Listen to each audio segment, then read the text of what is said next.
Hey guys, how's it going? Hope you're doing well. My name is Crown, and today I'm going to read you some very interesting stories that I hope that you're gonna love. And now, without further ado, let's go!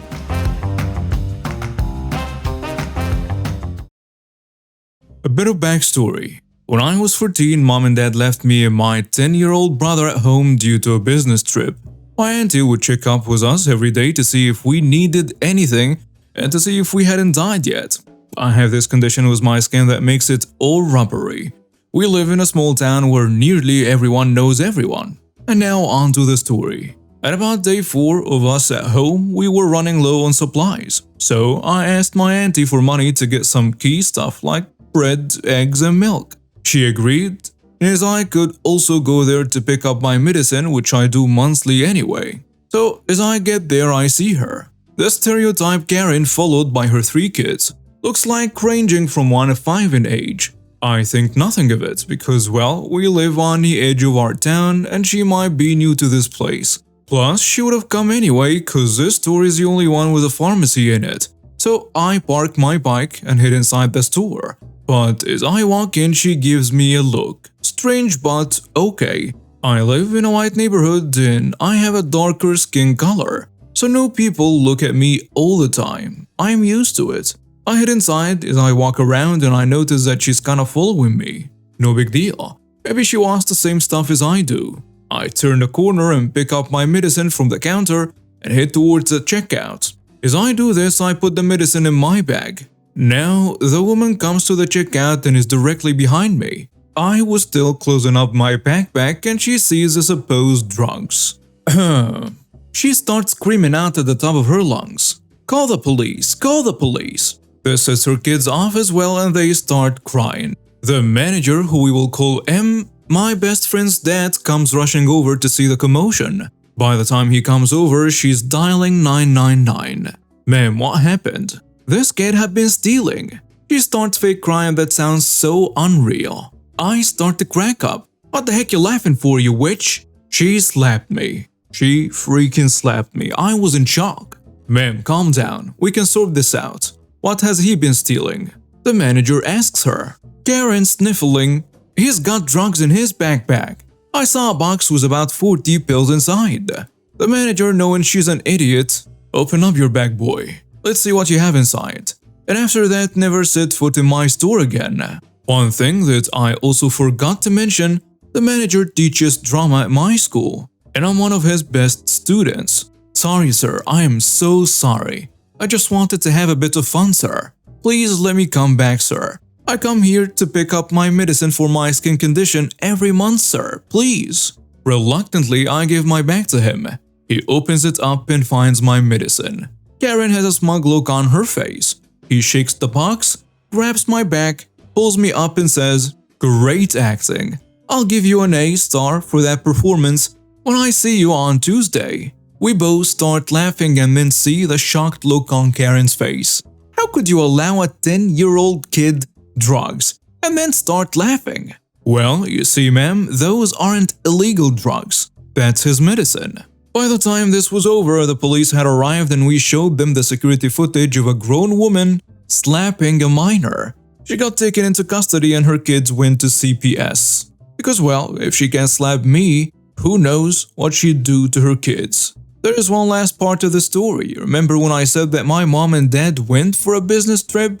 Yeah, the business that they own is a law firm, and they are one of the best around. They'll personally make sure they see this court case.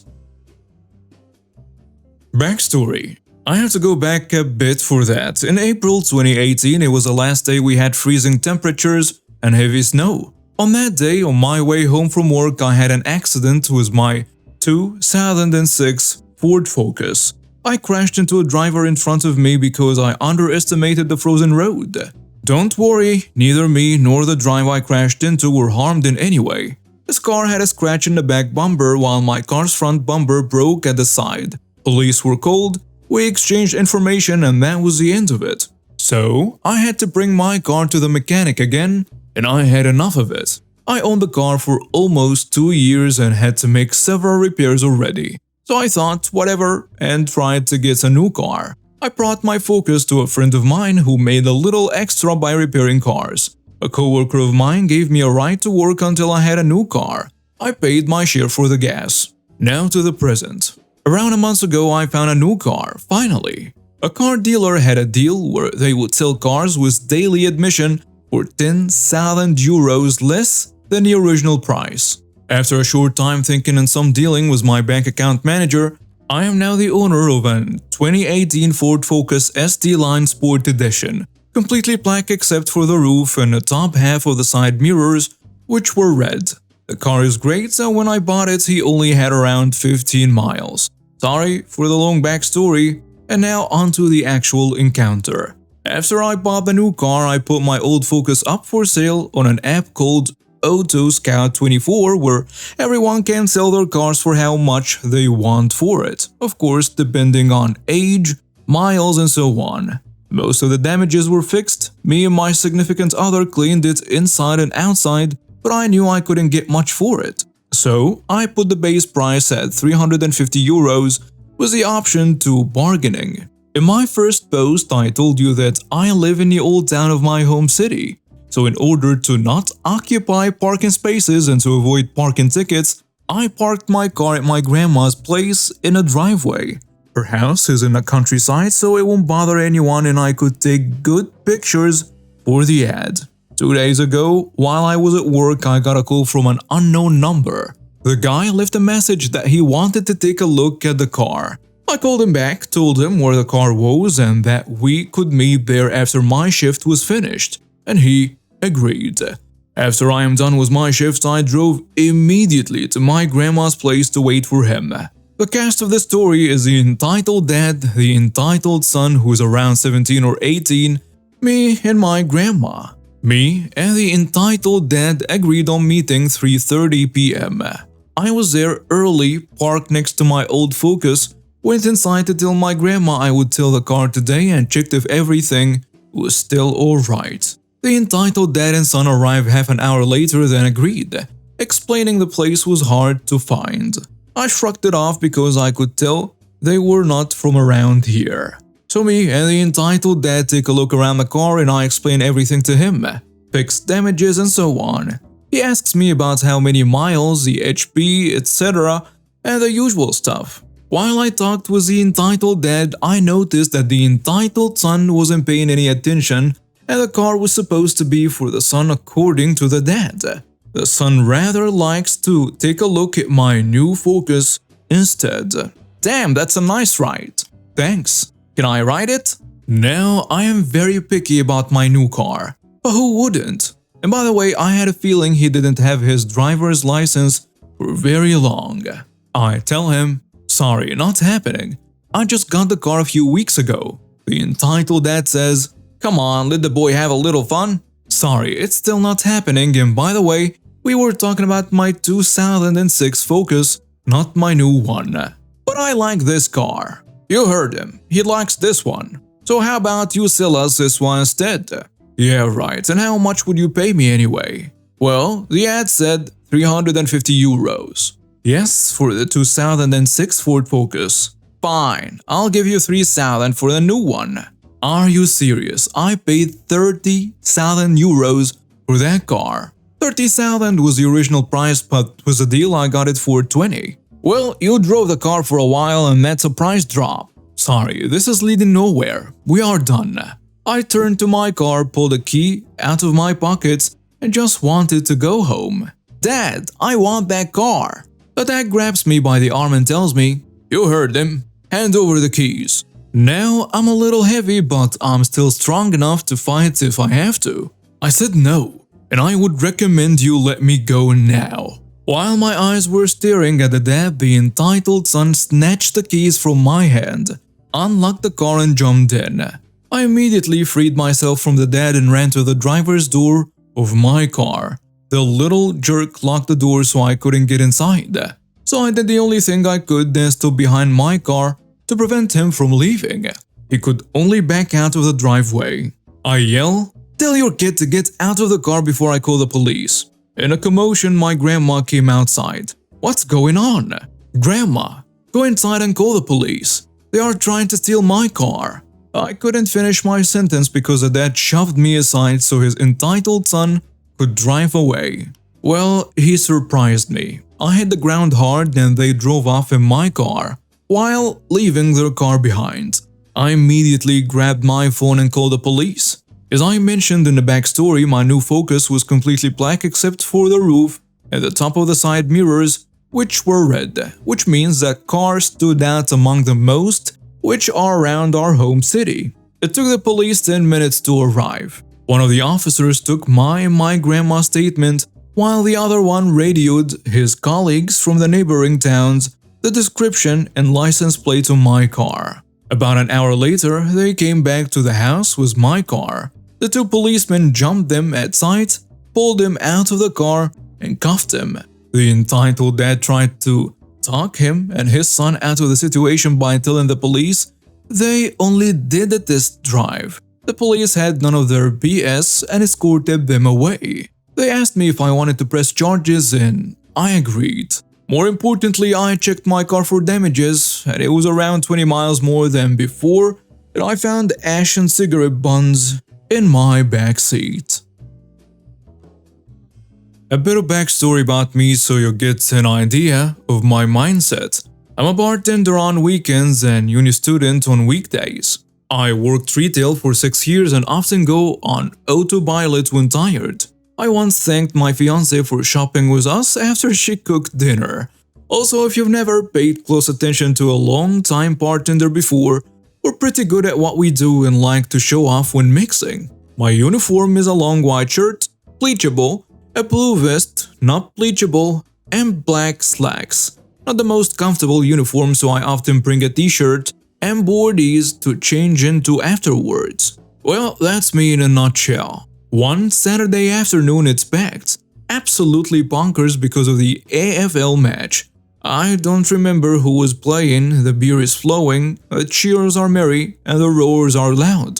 Being the spirit mixer, or more correctly the one who spends the most time around a rack of spirits, I am mixing a whole bunch of rums for a party of 10. I yank the next bottle of rum off the shelf, tossing the empty at the recycle bin, and spin the top off. Not the smartest thing I ever done in a 6-hour shift. As I proceed to spill out 5 shots worth of Bundy rum on the hem of my shirt as well as my pants, I sigh but shrug. Spilled alcohol is par for the course on a busy day and my manager knows I'll write it off. I finished my shift and silently thanked past me for packing a change of clothes. Well, the t-shirt at least. Fantastic. The t-shirt I packed was a deep blue with a decal on the front of a winged fox that read, "I don't give a flying fox." Shout out to the artist Fable Fire, look them up. Tossing my rum-soaked top into my bag, I change and leave. Whatever, I'm only going to the nearest big W, my workplace, to get some more things and then home. While browsing the confectionery aisle, I feel a presence behind me. Thinking it's someone trying to see what's past me, I mutter an apology and step sideways, tiredly weighing up whether I buy the discounted cherry ripe bag or a block of Black Forest. While I grab the block of chocolate, the person behind me coughs in an "excuse me" manner. I say, "Sorry mate." I step further aside. I put the block back and grab the bag instead. Cherry ripe is better anyway. I feel a tap on my shoulder and turn around to see a walking nest of bleached hair and sunglasses that could make a fly jealous. Karen. I knew immediately. Excuse me. There was more nasal in that voice than at ENT's clinic. Can you help me? At this point I'm almost on autopilot and the presence of this Karen flicks the switch. Yes ma'am. She scoffs as if I have just picked my nose. You shouldn't use such a tone with a customer. Where are your light bulbs? Obviously, not the lolly side, I think to myself. I don't know, electrical? That way I think. I gesture in a general direction of homewares and electrical goods. Karen's hands shoot to her hips, tapping her foot. I stand there like a numpty, wondering what on earth she's doing. Well, aren't you going to take me there? No. She throws her hands in the air. Well, I never. The service here is terrible. She leans in to jab a finger at me. and I instinctively rock backwards. You need to take me there. Me, finally suppressing 6 years of customer service. Lady, I don't work. I don't care what excuse you have. You… She stops and I notice her nostrils flare. You're not slow. You're drunk. How dare you? Where is your manager? Lady, no. Shut up, you drunk R-word. All this yelling brought an actual employee over. Let's call him Slim. Slim asks, what's going on? How can you let an employee be drunk here? Are you the manager? No ma'am, but he's… She cuts him off. I only want to speak to a manager now. Slim turned on his heel and smartly walked over to the PA, calling our floor manager to confectionery. He wimps out and stays at the registers while my old manager wanders over. He starts asking, how can I help? But she cuts him off as well. Fire this drunk piece of trash. The manager looks at me, my flying fox t-shirt, my rum-smelling slacks and my plank expression. She was used to seeing that after I finished work. He tells her, Miss, he hasn't worked here for years. Yes, he does. Look at him. She jabs me in the chest and I stumble backward slightly, knocking some Kinder Surprises off the shelf. You're just protecting this drunk jerk. Ma'am, you need to calm down. I won't until you fire this trash. How dare you let a drunk serve me? Look at him. I can't believe you're covering for him like this. You're not very good at your job, are you? You should be taught to listen about doing your job properly. I kid you not, this woman talked as if she was a manager's mother. She took a few steps towards him and began her journey to slap him.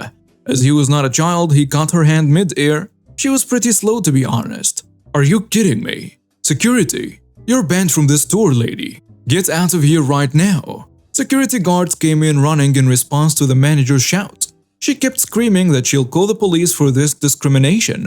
The manager stopped in front of her and she had the two guards at her sides. Look at his freaking shirt, you dumb cow. It seems she actually took the time to look at my outfit this time. Not the blue pinstripe business shirt the manager is wearing, but a shirt that's borderline offensive and yet cute at the same time. She flicked her hair in annoyance. Excuse me, I am late for an appointment. At 6 in the afternoon, she gets kicked out by the guards while the manager watches her leave, before giving me a sideways glance. I shake my head slowly and just wave it away. Dumb customers were something I dealt with at least once a week as a cashier. I buy my cherry ripes and drive home to play World of Warcraft. And now we have reached the end of today's stories. Thank you for watching and see you next time.